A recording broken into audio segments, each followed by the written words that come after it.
Hello, this is Jay Mitchell, and we are back from another episode of the Libertarian Uncensored podcast, going over all the posts on the Libertarian Uncensored subreddit. Let's get right into it. So first we have Supreme Court upholds birthright citizenship, rejecting Trump's proposed limits. Original title from apnews.com, posted by Doctor Who 07. And yeah, this kind of ties in to a post I made to the Libertarian Party USA subreddit. I posted it on this subreddit too, but they've banned me despite by claiming to be both libertarian and uncensored. They're actually neither. Anyway, I said, libertarian perspectives on citizenship. If you follow the news, you already know that the Supreme Court decided to keep birthright citizenship today. From what I've seen, libertarians can be pretty split in the verdict, with the more conservative ones being against it and the more progressive ones being for it. I personally would argue that the problem isn't with birthright citizenship at all, but rather citizenship as a whole. The fact that the government grants privileges to certain people that have the label citizen while denying them to others is an example of how the government is going to inherently pick winners and losers among the population. Ideally, we won't have citizenship or any forced collectivism at all, but like with everything else, it's ultimately the choice of the state who gets to receive it. Personally, I think if we were going to have it, then it should be something that is earned rather than just given, but as I said, it comes down to whatever the state is willing to justify, just like with pretty much any other issue. And yeah, personally, I think if the state wants to say we need to keep birthright citizenship, that's fine, but ultimately, it's the state's decision. Personally, I don't really care too much for birthright citizenship and the whole concept of anchor babies, but if the Supreme Court gave the president out to one amendment, it can give the president out to any amendment, and that includes the First and Second Amendments and all the ones in the Bill of Rights that libertarians really like. And that's my thoughts on that issue. Next we have Supreme Court upholds state laws banning transgender girls and women from school athletic teams. Original title from apnews.com, posted by Doctor Who 07. And yeah, personally, I think the libertarian perspective is if a state wants to ban transgender girls and women from school athletic teams, it should be able to. Well, ultimately, I don't think trans people should be competing in sports, especially, biological males and sports meant for biological females. But, ultimately, I think the big problem is that, we have the state involved in sports at all, especially at the school level. Ideally, all sports organizations would be private, and each one could choose whether to allow trans women to compete with cis women, and that's very much the libertarian position. The state shouldn't be involved in it. It gives them too much control over it, as you see here. The state needs to have as little control over something as possible, so people are free to make their own decisions rather than just have the state make decisions. Next we have Dr. Oz was staged with Dean Cain at the Great American Festival. Says there are tons of people here as the camera pans to a nearly empty crowd. Posted by Woke Boogeyman, and that's a cross post from the FWMA subreddit. And that looks like a clip from TMZ DC showing just that. And yeah, personally, of course, Reddit's not going to like the Great American State Fair because Trump's in power currently. But ultimately, it's just another WWE politics, just like with the reflecting pool. It's not really affecting anyone unless you're in the immediate vicinity of it. But of course, Reddit thinks it's the most important thing ever since it proves Orange Man bad. It just goes to show you a lot of politics really aren't real. It's really just kind of like WWE shit, like, your side good, my side bad. It doesn't really matter. It's all just theater. They're all part of the Epstein class anyway. It doesn't really matter if they have what letter they have next to their name. Next we have Supreme Court strikes down limits on party spending in federal elections, backing Republican appeal, from apnews.com, posted by Patan 13. And yeah, personally, I think the libertarian perspective is, if people want to spend however much they want to spend on elections, I think they should be able to. The libertarian perspective is, money is speech. I personally don't care how a bad faith actor like IPAC can just pretty much buy any Senate Congress seat they want, like they did with the Thomas Massie seat. They had their IPAC funded Ed Galbraith defeat Thomas Massie in the Republican primary. But ultimately, the libertarian perspective is, that's how society is going to work. But sometimes bad faith actors are going to spend money on things you don't like, and sometimes there's nothing you can do about it. Ultimately, people should be able to justify whatever they feel like as long as they're not hurting anyone else, and that does include in regards to spending on elections. And that's my thoughts on that issue. Next we have Dude Seriously Does Not Understand How the Constitution Works, posted by Ragnar OKXG, and that looks like a screenshot of a tweet from Donald Trump, who tweeted, "The Supreme Court upheld birthright citizenship, which is too bad for our country, but we can easily make it up in Congress through legislation with the support of the President that has now been determined during this process. No long and unwieldy constitutional amendment is necessary. Congress should start today to work on ending expensive and unfair to our country birthright citizenship. They will have my complete and total support, President Donald J. Trump." And yeah, personally, I would agree that Trump doesn't understand the Constitution, but I don't think Reddit shitlibs and commies understand the Constitution for that. They don't care about the Constitution at all. They only care that Donald Trump doesn't really care for it, and it just goes to show, but the second they take power, they'll justify any and all constitutional violations that their side does. But since the orange man's in power currently, the Constitution's suddenly the sacred document to them. It doesn't really matter. It's all just theater. The Constitution's been dead and buried for at least 100 years, if not more, at this point. And it doesn't really matter which branch of the unit party is in charge. The Constitution is going to be continue to be stepped on regardless. And that's my thoughts on that issue.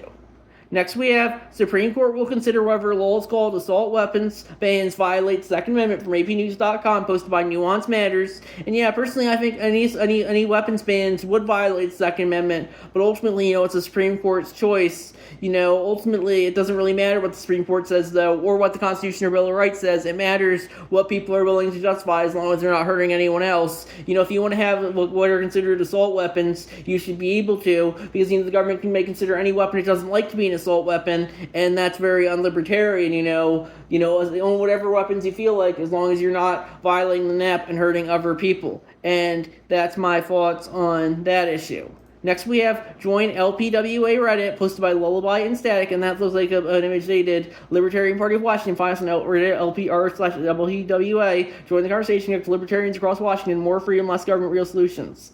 And yeah, personally, I don't live on Washington, but I think if you did live on Washington, I'm glad that they have their own subreddit now. Personally, I don't really care for Reddit because it's very much a censorship hellhole. But I'm glad that libertarians are trying to find the space on it. Because the more platforms you have access to, the greater you can spread your message. That's why I try and post my podcast as many of my platforms as possible. I post it to Reddit. I post it to YouTube. I post it to LinkedIn. I post it to Facebook. I post it to Twitter. Or X, as I guess they call it now. Post this, try and get on as many platforms as possible in order to effectively spread your message. Next we have the biggest spender, IPAC, in race for Senate in Michigan, wants to take your tax dollars and not spend them on your kids' schools, infrastructure, healthcare. Wants them to buy bombs for Israel. Abdul El Sayed, posted by Rabat Ashkelon, and that's crossed from the Track IPAC subreddit. And I guess it's a clip of that guy saying that. And yeah, personally, I don't know if I agree with him on anything. He seems to be kind of more on the woke progressive side, but I definitely would agree that the U.S. shouldn't be sending its money to bombs for Israel or any foreign country for that matter. I know a lot of progressives who are super principled on not sending money to Israel suddenly want to send all their money to Ukraine, and that's not the right answer either. I think if people want to send their dollars to Israel, Ukraine, or any other country for that matter, they should be able to. But the libertarian perspective is, spending your money on whatever you want to. You shouldn't be forced into sending it to other countries if you don't feel like. If you do want to send it to other countries, you should be able to. But you should also be able to choose to send it to, as he said, send it to your kids, schools, infrastructure, healthcare, or you should be able to just keep it to yourself and not spend it at all. Its taxation should be very much voluntary, but at the very least, if it is forced, you should be able to at least earmark where you want to send your taxpayer dollars to.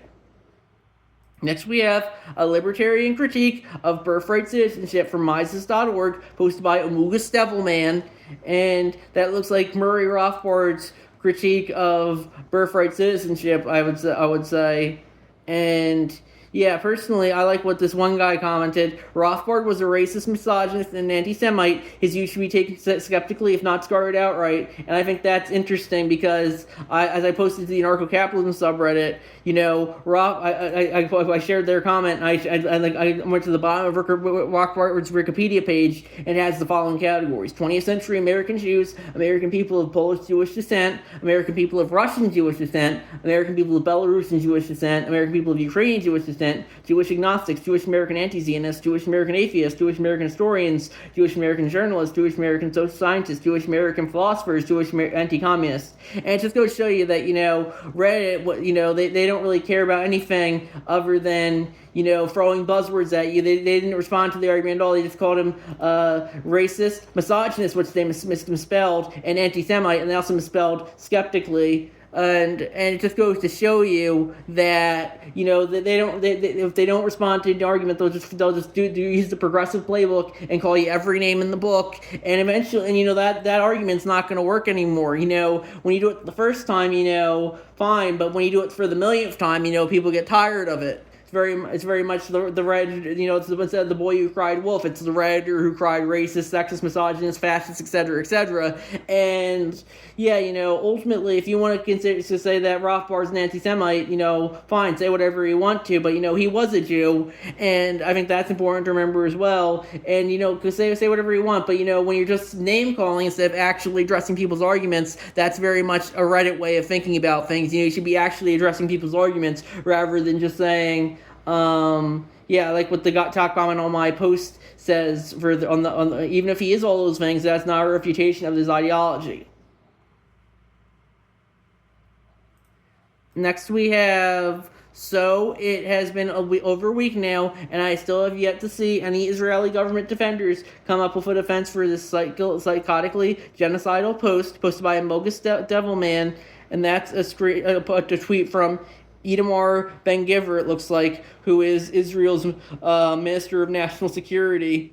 And he tweeted, translated from Hebrew, "For every tear of an Israeli mother, 1,000 Lebanese mothers must weep. All of Lebanon must burn. With all due respect to the Americans, Israel must make it clear to the entire world that the blood of our sons and the security of our citizens are not forfeit. All of Lebanon must burn. Our supreme duty is to protect the citizens of Israel and the soldiers of the IDF, and this commitment takes precedence over every other consideration. I told the Prime Minister, even in our private meetings, for every tear of an Israeli mother, 1,000 Lebanese mothers must weep. Enough of the ping-pong. In Middle East, you don't have measured responses and restraint. You need to go berserk, to obliterate, to crush the terror." And personally, I think that's very much saber-rattling. I don't really care for Donald Trump saber-rattling, but this is even much worse than that. And this guy's in a position of government authority. He's not just some rando on Twitter. And it just goes to show you, even the thing on top says this post violated the X rules. However, X is determined it may be in public interest for the post to remain accessible. And personally, I think he should have the free speech to say that, but he should definitely be able to call him out on being a bloodthirsty warmonger. And that's why I personally don't think the U.S. should be giving any money to Israel. They just want to get into war with all the countries around them. I know the defense is, well, the other countries want to go to war with them too. Yes, they don't. The other countries around don't like them, but maybe because you're constantly invading them. Personally, I think if Israel wants to justify going to war for all the countries around it, ultimately justify whatever you want to. Because ultimately the country's governments can justify whatever it wants to. I'm sure a lot of Israeli citizens don't like this guy, even though he's in a position of government authority. But regardless, ultimately, if Israel wants to invade its foreign countries, the countries that border it, and the other countries that border it want to invade it, ultimately they'll justify what they want to justify. Personally, I think the U.S., the libertarian perspective is, Israel's on the other side of the world. The U.S. shouldn't be involved. If they want to go to war forever, that's on them. Get the U.S. out of it. And that's my thoughts on that issue. Next we have, months after he sent a harsh email to ICE, agents tracked him to his home and a hotel, from NPR.org, posted by Patan Furchan. And personally, I think the libertarian perspective is ICE shouldn't be tracking you down to your home and your hotel, even if you do send them a harsh email. But ultimately, sometimes that's what the government's going to do, especially, I like the top comment here, play stupid games, win stupid prizes. I would agree with that. If you want to purposely antagonize ICE, you should be able to, but don't be surprised when they come after you as a result. And, I think it's interesting, right? It's up in arms about this, but, one guy posted on Facebook something that was considered a threat to President Biden, and they came to his home and killed him. And, that's long since out of the news cycle. But, ultimately, just go see, the government came after you, whatever reason it wants to, and if you want to post something stupid online, and they'll come after you for it. Maybe they'll come after me for this podcast one day if it ever gets big enough. And ultimately, it's the state has the position to do whatever it feels like. Personally, I'm not going to forward this podcast to every member of Congress, because I think that's just trying to poke the bear. But, ultimately, they can't come after you for every reason they feel like, and oftentimes, that's because they're in a position of state authority and you aren't. The state is a monopoly on legal use of force, and they can justify using it for whatever they feel like. Next, we have U.S. House blocked a full House vote on an amendment seeking to remove a controversial NDAA provision that merged U.S. and Israeli military intelligence technology, all free stuff to Israel, posted by Apollo Delphi, and that's a cross post from the Live News 24H subreddit, and that's a YouTube video from, it looks like, let me see, we're waiting for the ad to end, the Young Turks. Congress is about to hand Israel a huge military grift. And yeah, personally, I don't think the U.S. should be sending all its money and resources to Israel, but ultimately, those in positions of government authority can send all taxpayer dollars wherever they want to, and oftentimes there's nothing you can do about it, since they could, I think it's interesting that they track every dollar you have to give them, but when it comes to spending, suddenly they just do it all willy-nilly without any consideration for where it's going to, and Israel is a good case study for that. Next, we have White House wastes 250 pardons for 250 years and new wave of clemency to mark America's birthday. In parentheses, let the quid pro quo bids begin. Posted from the Independent.com, posted by Woke Boogeyman. That's crosspost from the Not the Onion subreddit. And yeah, personally, if the president wants to pardon whoever he wants to pardon, that's on him. I don't really care I think the president has too much pardon power, but of course Reddit, they only care about this to Trump because, he's a member of the in-group rather than member of the out-group rather than the in-group. They were completely fine with Joe Biden pardoning his son and Dr. Fauci, since they're both, but when the orange man does something, does the same thing and pardons his allies, suddenly it's the worst thing ever. And that's my thoughts on that issue. Next, we have a stupidly simple solution to block flock cameras without hopefully violating vandalism laws, posted by Paton13, and that's a cross post from the Flock Surveillance subreddit. And yeah, personally, I think the libertarian perspective is, we shouldn't have government cameras or monitoring your every move, but ultimately, they can put them wherever they feel like. Personally, I think, I'm not gonna watch this video, but let's see what they said. The guy said it's a simple 3D printer part that fits on a broom handle and paint roller extension. It uses a rubber band and grocery bag to block cameras without damaging them. Obviously, this is for discussion purposes only. I'm not your lawyer. I don't consider wise to use this for anything cool like that. And yeah, personally, I think if you want to justify doing that, I think that's fine. But, ultimately, I personally wouldn't be getting involved with blocking government cameras because they might come after you for that. And yeah, personally, I think, the libertarian perspective is just go about your day, and if they're watching you, they'll probably have cameras everywhere. Ultimately, sometimes there's nothing you can do about them. But if you want to just by blocking them and you can get away with it, I personally think, that's not the worst idea in the world. Next, we have a reminder from a great man posted by Economy Medicine 318, and it's a quote from Alexander Solzhenitsyn. I don't know how to pronounce his last name. A communist system can be recognized by the fact that it spares the criminals and criminalizes the political opponent. And yeah, personally, I would agree with that. That's very much how government works a lot of the time. It will spare those who are allies while criminalizing those who are enemies. And that's very much how, politics, that might be communism, but you hate to say that's a communist system. I would say that's pretty much every government system, because I would say government is pretty much innately communist, because it's inherently forced collectivism, and you have to obey whatever they say, or else they'll throw you in prison or kill you outright. And that's my thoughts on that issue. Next, we have another idiotic take by Bernie Sanders, posted by Socialists or Morons, and that's a YouTube video from Vox. Bernie Sanders, open borders, that's a Koch brothers proposal, or Koch brothers, I think they pronounce it, from Vox, and they added, how the fuck is this dumb weasel still in office? And yeah, personally, I think, I like the top comment here, he's arguing against open borders. Are you advocating for open borders? Well, that's a libertarian point of view. I seem to recall you being vocally against it previously. And yeah, personally, I think the libertarian perspective is, if the state wants to have open borders, they should be able to. But I personally think, that can be kind of dangerous, especially if, violent criminals may be moving in and, the welfare state in place. But ultimately, I think the libertarian perspective is, if you want to have some immigration restrictions, like that's fine.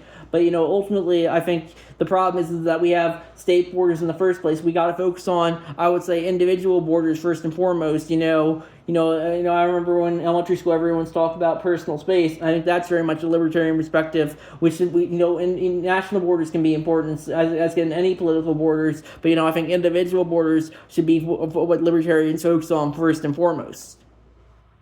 Next, we have Been a Rough Year, Boys, posted by In the Side Bluebird 9987, and that looks like a meme of the teddy bear from, I think, Toy Story 3. He says, me supporting Trump in 2024, and he's happy. Then it says 2025, Trump starts wars after promising not to, and then 2026, he betrayed us, come on, and he's all rebellious now. And yeah, personally, I never really fell for Trump's bullshit, but if you want to justify falling for Trump's bullshit, that if you vote for him in 2024 and you're against him now, I think that's good. I know some libertarians will say, well, you shouldn't have voted for Trump in the first place. But, I would say the same thing about voting for Kamala or any other president major party candidate for that matter. It doesn't really matter. If voting mattered, they wouldn't let us do it. So, if you want to justify supporting Trump in 2024 and now you're against him, that's good. But, ultimately, I think libertarian perspective is, it doesn't really matter what branch of the Uniparty is in charge. It just goes to show you that, the president's mostly just a figurehead. The deep state, military-industrial complex, satanic cabal of lizard people are the ones really running the country, and that's very much libertarian perspective. Next, we have fencing against government agents, threatened yet never critic, from Reason.com, posted by Jedi Porcupine. And yeah, personally, I don't think government agents should be threatening critics, but ultimately, as I said, a lot of these posts, they're in a position of state authority to justify whatever they feel like, and oftentimes there's nothing you can do about it.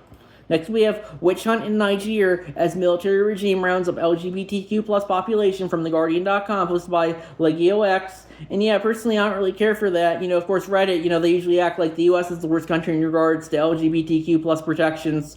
But, other countries like Nigeria are arguably worse, and that's important to remember as well. But ultimately, it doesn't matter what country you're in, the government can justify doing whatever they feel like, and oftentimes, there's nothing you can do about it. If they want to round up people for being white, black, whatever skin color they have, LGBTQ, straight, Christian, Muslim, whatever religion they are, ultimately they're in a position of authority to justify whatever they feel like, and ultimately, a lot of times there's nothing you can do about it since they're in a position of state authority and you aren't.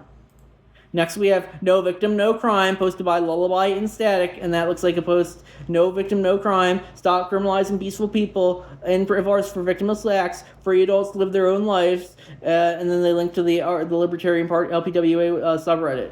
And yeah, personally, I think the libertarian perspective is this is very much the correct perspective. If there's no victim, if there's no crime, or sometimes it can be kind of hazy what constitutes a victim. If someone is jerking off in public and a child sees them doing that, some people might say that's not a victimless crime. But ultimately, it can be. Ultimately, I think as long as no one's getting physically hurt, you justify doing whatever you want to. I personally don't think you should be jerking off in public. I think it should be very much stigmatized, but ultimately I think as long as no one's getting physically hurt, justify whatever you want to. Personally I think if you're jerking on public, you should at least try and do it discreetly rather than just out in the open. But ultimately I think as long as no one's getting physically hurt, it's very much a libertarian perspective that as long as you're not hurting anyone else, justify whatever you don't want to. I don't personally think you should be tweaking out in the street on drugs all day, but it's your body, your choice. That's very much libertarian perspective. A lot of progressives say, oh, it's my body, my choice, but they only mean that in regards to abortion. They wanted you to be forced to take a vaccine, even if you didn't want to back during COVID. I think that's important to remember as well. The Libertarian Party is the true my body, my choice party.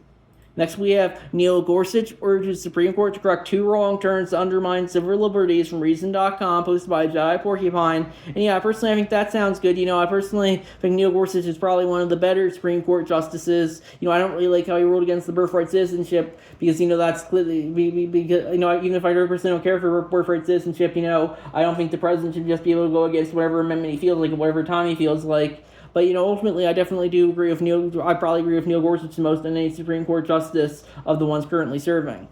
Next, we have Nancy Pelosi is the wrong namesake for Berkeley's Institute for Representative Democracy, from Reason.com, posted by Jai Porcupine. And I would agree with that. Nancy Pelosi is just another member of the Epstein class who seeks to enrich themselves first and foremost. And it doesn't really matter, what letter she has next to her name. She shouldn't be idolized. just like a lot of the Republican politicians currently in there. There are some exceptions like Thomas Massey, but they're just that, exceptions. Like 95% of Congress at least is actively working against you and your interests in order to favor themselves and their interests. And Nancy Pelosi is very much one of those people. And that's my thoughts on that issue. So I think we're going to wrap it up there. I'll see you guys in the next episode. Bye.